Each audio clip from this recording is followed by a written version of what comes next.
I guess you've been under a lot of pressure lately. Pressure? You mean money? Yes.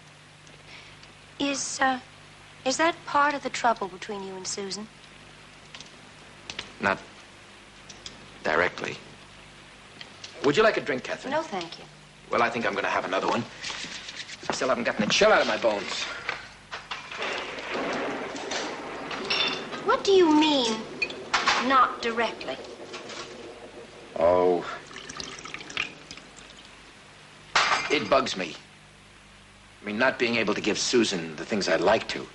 I've got my share of male ego, and it bothers me whenever she uses her own money to buy clothing and things. No reason why she shouldn't? I suppose not. But, it triggered more than one argument, for which I take full responsibility. But, you know, I've always wanted to make a go of it. On what I earn. I would have thought that the extra $15,000 that Susan drew from her trust fund last month would have eased things for you a bit. So she told you about that? No.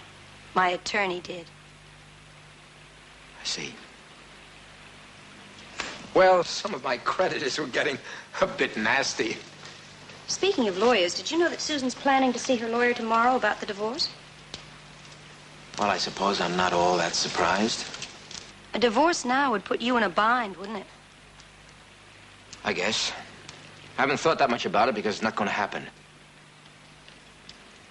The truth is, our difficulties are just a bunch of molehills, piled one on top of another until they look like an insurmountable mountain. We'll work it out. You'll see.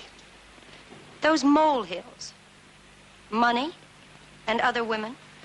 Look, Catherine, I know that Susan was just a little suspicious about some of my business trips, but I gave up those one-night stands long before we were married.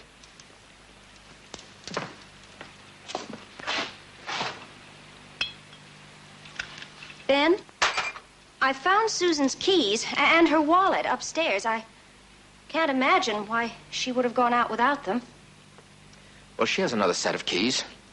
And why would she need her wallet if she's having dinner at a friend's house? Yes, I suppose, but I can't get it out of my head that maybe this afternoon she went outside for something and in the storm had an accident. She could be lying out there somewhere.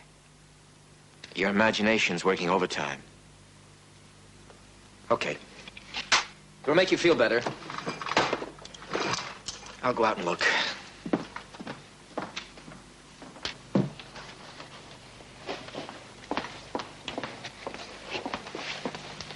Thanks, Ben. Looks like the rain's let up.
What are you doing?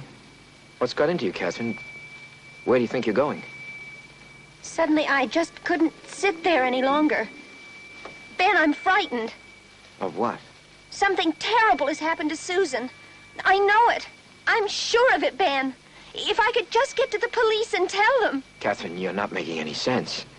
I mean, we're stuck here until morning. There's no place to go. No! They're police at the roadblock. If we could just tell them... Catherine, you're letting your imagination run wild. Come on. We'll go inside, sit down quietly, and I'll give you a nice, Stiff drink.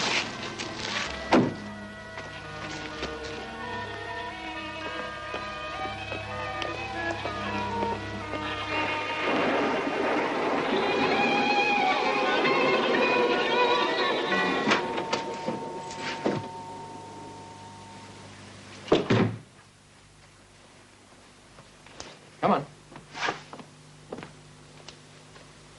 Sit down.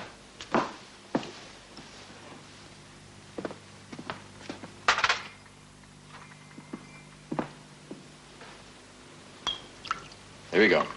Down the hatch.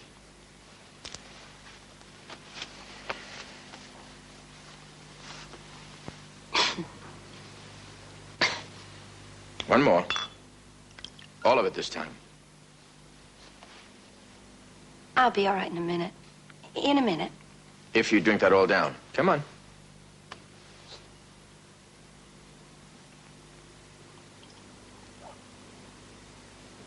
Ben, I'm sorry. It's just that it's been such a nerve-wracking day. I'm all right now. You sure? Yes, but I'm exhausted. Of course. If you don't mind, I think I'll go up and lie down. I feel as if I could sleep for a week. Good idea. Oh, I can make it. Well, you get some sleep.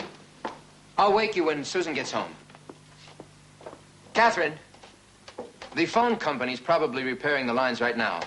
I'm sure we'll have service any minute now. Yes, I'm sure.